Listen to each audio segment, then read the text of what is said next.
What is going on, my broskiis? My name is Toadskii, back again, here to bring you guys yet another One Piece Treasure Cruise video. We got some news on JP, and this news is pretty exciting. So there is just a dump of info. It's kind of odd though, because typically this type of information will drop at news time. So you can see it currently dropped at 5:06 p.m. That's my local time, by the way. My local time for news time is 2 p.m. So 3 hours after news time is when they decided to drop this info. And this info is huge, man. This is another one of those Twitter posts where they just give you a bunch of images about upcoming content on JP. So let's go ahead and translate this. So you can obviously One Piece Stampede is going to be a major theme for this. So we will send you information letter full of the latest information for those who regularly play One Piece Treasure Cruise. This time we'll introduce the latest event information and upcoming characters. Now immediately the first post gives us a full detailed picture of 4 new characters coming to One Piece Treasure Cruise. So we have finally a Stampede Crocodile, a Stampede Buggy. We now have a full armament Haki Douglas Bullet, and also Buena Festa. Can I get this image real quick? Okay, so this image looks a little bit clearer. You can see a little bit what's going on. So we don't know how you get these units at this current point in time. Just by looking at the artwork, none of them look legend worthy in my personal opinion. I mean, maybe unevolved legends? I don't know. I don't think Douglas Bullet is going to be a legend. I don't think he will be. Like, looking at Douglas Bullet's artwork, it looks like a Coliseum or a potential raid boss. Because obviously when the Stampede stuff first dropped, many guys on Global would know this because it was recently, we didn't get like a free-to-play Douglas Bullet. So I feel like this would be a pretty good opportunity to release that. And I don't know about you guys, but I also think it would have been a better idea is if this was his like super evolved style, where he was in his full body armor Haki compared to his like massive mecha form. That's my personal opinion. I think a lot of people agree to that though, that they would have preferred this to be kind of like his 6+, but either way, this is what's happening. We are getting a Buena Festa unit, which we didn't get previously. That was one thing that a lot of people were kind of hoping for, so we are getting that this time around, which is good to see. And then the Buggy and Crocodile is just completely out of nowhere. I know a lot of people complained about that, specifically when we first got the Stampede stuff, you know, the fact that Buggy didn't get any representation. And, you know, Crocodile wasn't really in the film all that much. He was only in there for, like, what, 2 scenes at most? So I think it's kind of fine. I mean, it is kind of weird because Rob Lucci didn't get much and he already got a unit. So we are getting representation now for Crocodile and Buggy and Festa in the Stampede celebration for One Piece Treasure Cruise. So that is very, very good to see. So that's cool, right? If you actually go over to the next images, it gives you flavor text for each of the upcoming characters. Now, this doesn't give us any information as to what the characters are going to be in terms of like how do you get them. We don't know how to get these characters yet. But all it is just flavor text and just announcing that, yeah, these are upcoming characters to look forward to. So, yeah, it's going to be interesting to see what they're going to be doing with that. Well, I don't know. We'll have to wait and see. And obviously, once we do get information about them, and I'm sure they'll all come in the same data download, at least I would assume, I will bring you guys a video talking about them. So that's just the first post that they've given here. The next post, bro, this goes in. So a special bond battle meaning Kizuna Clash, is scheduled to be held to commemorate the 6th anniversary countdown of One Piece Treasure Cruise. You can fight teams with others and also receive other luxurious awards.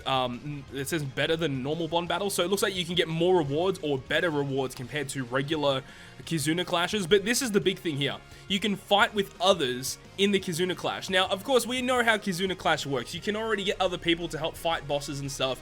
But this seems to be a little bit different. So we're going to go over to the One Piece Treasure Cruise subreddit Discord right now. Now, I'm not really too sure who translated this. I assume it's probably Koalla-san or someone else. I'm not really too sure. But shout out to whoever translated this. But we can have a look at some translations here. So for the special Kizuna, team-based Kizuna coming soon. You can join or choose a team in 3 different ways. So you can create your own team and invite other players to join your team in Kizuna Clash. Or you can choose a team and join that team. Or you can randomly join a team. So, okay, a couple of questions here. Number 1, we don't know how many people can be in a team at once. Is it a team of like 5, 10, 20 people?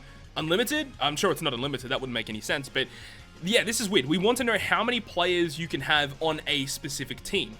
Another thing is if a person randomly joins a team, does that mean that they have a chance to join your team that you create? Or if you create a team, is it considered private until you share a code or something? We don't really know how this is going to work yet, so we need to know those questions, and this is very interesting. And I think that if this is a successful Kizuna, this could be potentially something moving forward that they could continuously add, or it could be like something they could implement in other game modes. What if you did like a team-based treasure map based event? That would be pretty interesting too. So I am very excited to see what this is going to be all about. How is this going to play out? How significant will this be? We don't know, but I really hope it is a success, because this is something that I've been preaching in One Piece Treasure Cruise for such a long time. I've always wanted like an alliance style game mode where you can partner up with other people and, you know, basically like a guild sort of thing, right? I know plenty of other gachas have that type of system, and that's something that I've wanted in Treasure Cruise for a while, like an alliance system with other crew members. With other crews and stuff, and this looks like to be a very similar style thing, so I'm very excited for this. It says there will be rewards for both personal and team clear numbers, and a total team ranking versus other teams, so this is good. It's like Guild Wars, right? With your One Piece Treasure Cruise team in Kizuna Clash, which is so good. Rewards for reaching a certain number of clears as a team include tablets, support medals, and rare recruit tickets, which looks like this one's right here. Rewards for ranking high in team boss clears include gems, Kizuna tickets, and Kizuna tokens.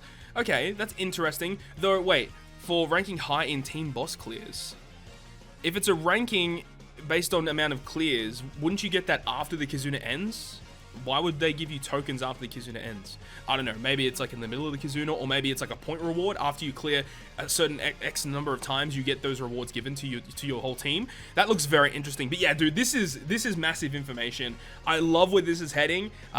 Dude, I really cannot wait. And as I said, I hope it's very successful. I hope it goes over very smoothly. I hope there's no hiccups or bumps along the way here, because this could lead into very interesting events in the future. As I said, if this goes over well, like, nothing would stop them from doing like a team or crew-based treasure map event or something like that. Again, we don't know what the new game mode's going to be. It's likely going to be dropping around the 6th anniversary with the 10.0 version update. So I assume that maybe this could be like a test run for an alliance mode or something. Again, I'm just so pumped about this. This is like the best thing ever, dude. I'm so pumped for it. So that's the third post there. Moving on, we have some more interesting information. A special invasion will occur in the next decisive battle. Decisive battle is a clash. The special super evolved material that can be obtained can further strengthen the character. So if we have a look at this image here, we can see that you've got Raid Mihawk, and then there's a step 2. I don't know what step 2 translates to. Maybe it's like a more difficult fight, and then after that you get a skull to super evolve the raid unit. That's what it looks like to me. Let's once again go over here. Special raid event. Clear the raid's increasing difficulty islands in order to get a super evolution skull that will further power up the unit. The captain effect, the special effect, and stats will change when the unit is super evolved. I wonder if the artwork will change too. I mean, every time a unit has super evolved, the artwork has changed alongside the unit. So I expect that to be the case here. Maybe they just haven't mentioned it. But a buffed captain ability and a special ability and stat boost to older raid characters is, again, something that I've been preaching in the game for a while. I know a lot of people are upset about the Neo raids that continuously get released, especially on global, right? This is definitely a better way forward. You know, instead of just giving us a variation of the same character, just super evolve the unit to make him more useful. That's legitimately the best way to do it. And people have mentioned this with some of the older raids, like Ivankov, who's completely useless, Duval, completely useless. Those characters now have Neo versions. But if we're going to get super evolution units for the raids, that's massive. That's actually really big news. Now, you can see from the image here that the example picture does give a red skull. Does this mean that Mihawk, a Dex raid unit, is going to become a red unit? I don't know. Maybe that's just an example picture. I am very excited to see where this is going to go, though. This could potentially be, again, very big things moving forward. And, you know, some of these raid units that are just never ever used, if they can improve them with a super evolution, that would be so nice to see. So now we get to this. So this is the silhouette for the next super evolution to arrive on JP, and I don't think anyone needs any help in deciphering this one. This is obviously going to be the character that released relatively recently on One Piece Treasure Cruise Global and on the Korean version as well, the super evolution of Quick Whitebeard. So, you know, obviously no surprise there. There we go, he's going to be arriving. So this could mean potentially something arriving for the Marineford event, because I did mention this in previous videos, that the fact that Global got that super evolution first, we don't know when JP is going to get it, but it makes sense if they're going to go from the, you know, the start of the story and they're making their way through until the 6th anniversary. It would be perfect if he arrived around the time of the Marineford celebration, wherever they get to that. So that would be cool. Potentially they might reveal like a new Legend Blackbeard to release alongside him. I don't know. We'll have to wait and see for that one. But yeah, nothing really too crazy there. We kind of expected that was going to be coming relatively soon on JP. And then the last image, again, is nothing really too crazy, but it says, please look forward to the appearances of characters that are famous scenes from the One Piece story. So they do mention that on the Reddit Discord as well. There will be more units that correspond to special scenes within the One Piece story. I think everyone would kind of appreciate that. Everyone loved these units, you know, the older Straw Hats, you know, everyone loved those units. So as long as they're releasing the characters that have really good abilities that are worth summoning for, or potentially they make them free to play units would even be better, I think a lot of people would kind of appreciate that. So hopefully you guys enjoyed this video today, and if you guys did enjoy it, make sure to leave a like, and if you want to stay up to date with all the content that I post, including more One Piece Treasure Cruise content, make sure to hit the subscribe button down below. But on that, guys, I will see you guys within the next video.